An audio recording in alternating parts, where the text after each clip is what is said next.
But first, we're going to talk to the governor of the great state of Texas, Greg Abbott. Governor Abbott, welcome to the Chris Krok Show on WBAP. How are you, sir? I am doing fabulous. Great to be back with you again. Very good to be back with you. So tomorrow's a big day. Purple Heart Medal ceremony honoring Fort Hood victims. You're going to be there, among our senators and representatives. How hard did these did our senators, our delegates, our delegation have to work to fight against, the opposition to getting Purple Hearts for our heroes, and why do they have to fight so hard? It's one of the unfortunate things about the way things are going these days. We need to honor and support our soldiers, the men and women who wear the uniform of the United States of America. Some of them were gunned down on their own fort. And here we had a president and his administration that absolutely refused to acknowledge that these men and women lost their lives in a way or were injured in a way that deserved recognition of the Purple Heart by declaring that this was some type of workplace hazard or danger or injury or something like that. It's just absolutely absurd that we had to fight so hard to get the Purple Heart recognition that these men and women deserved.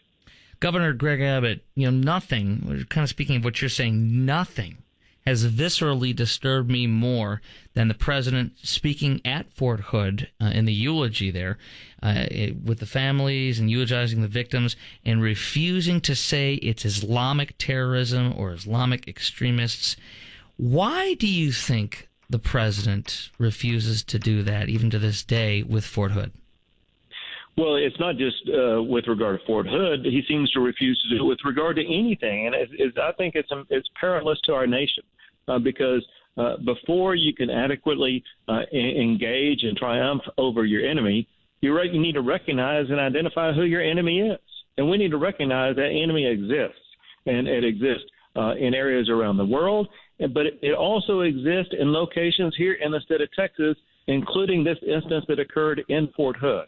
And so I think it's incumbent upon our commander-in-chief to recognize and call out our enemy for what it is, and that is terrorism that needs to be combated abroad and here at home.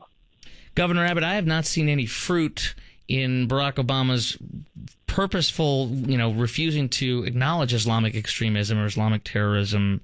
I've seen no gain from refusing to mention it. Have you seen any fruits from that?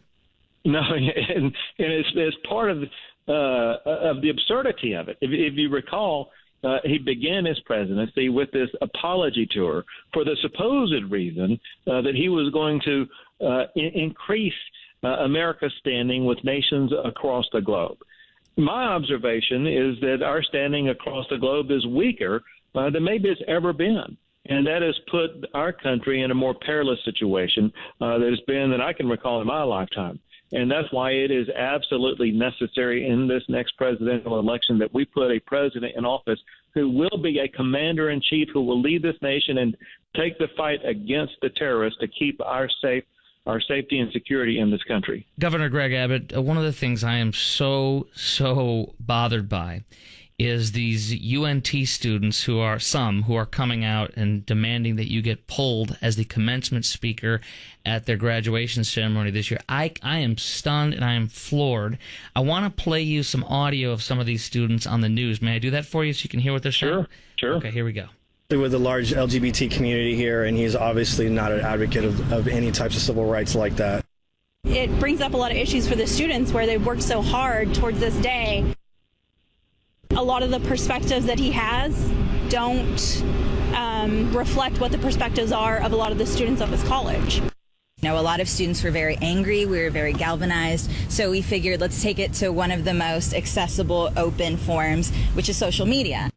There are so many students who are unhappy with this decision. If my other fellow student, class of 2015, if they decide that they're going to walk out, I might just stand up and walk out too. He does not value what we value. Governor Abbott, this is very, very scary to me because these young folks, if you will, want to shut down or tear down the other side in this LGBT issue. How concerned are you about the LGBT supporters and their lack of tolerance for our side. To me, this is un-American and frightening. Well, first, I applaud the University of North Texas for inviting me to speak there, and I'm very honored to have the opportunity to speak to their graduation ceremony. And listen, I support the University of North Texas, and as governor, I will continue to work to lift up that university to levels even higher than where it is now. I'm also proud of the president standing by his invitation for me to come speak, and I'm very much looking forward to speaking to the student body out there. But let's remember this, just a couple of facts that puts all this into perspective, and that is this is in Denton County, where I won about 2/3 of the vote. In fact, I got more votes as governor in Denton County than any governor has received in the history of the state of Texas. And so I'm very, very proud of the support I have in Denton County. And this is people involved in the democracy process, which is the way it should be. We get to argue our positions and our issues. And as it turns out, by the way the vote count works out, more people agree with my position on the issues. Governor Greg Abbott, my guess is that you're going to tell in your speech, and of course, I don't know if you want to reveal what your speech is going to be, but my guess is that you're going to tell your personal story and inspire folks. Are you even planning on, because I've been saying this, and I'm guessing you're not even going to be mentioning anything about LGBT issues, and if not, is it even appropriate for them to do this, to walk out in your speech or to try to interrupt it when you might not even be saying anything about that? Well, I haven't written a speech yet, and so I'll get to that when the time comes. But it is important in democracy that we all listen to each other. And the way democracy works is that we all have our say, we all listen to each other, and may the strongest arguments prevail. And that's one of the issues. We battled out in the governor's race in Denton County, and 2/3 of the people agreed with my positions on the issues. And I don't mind hearing other people's positions. I don't mind arguing positions on issues, and may the best argument win. Governor Abbott, does this seem like democracy to you, though? Threatening to walk out or interrupt your speech because they don't agree with your position on LGBT folks? Well, I hope that everyone who's involved in the democratic process will listen with an open mind, so that we can have an exchange of ideas, and that's what I'm looking forward to. Governor, what do you want to say to these students? You heard what they've said, about how they don't, they think you're icky, because of your stance on LGBT issues. What do you want to say to them? One thing that I would like to emphasize at this point in time, and that is, as governor, they need to know I have a deep commitment to ensuring that I elevate higher education in Texas even higher than it's ever been before, and that includes the role that the UNT plays for the future of this state. Governor Abbott, what will you do if these UNT students choose to try to walk out or interrupt your speech? I'll just keep right on talking. if they yank the mic cord, they cut the cord, you'll just keep going. I'll keep right on talking because I know that there are a whole bunch of students at UNT who support me and who are interested in what I have to say. But maybe more importantly, I know that their parents are interested also. And this is a day for the students, but it's also a day for the parents who have worked so hard since these kids were even before they started school, even before they started kindergarten. Their parents have been waiting for this day their whole lives, and they want to see their daughters and sons be there and get their diploma and celebrate what a landmark day this is in their lives.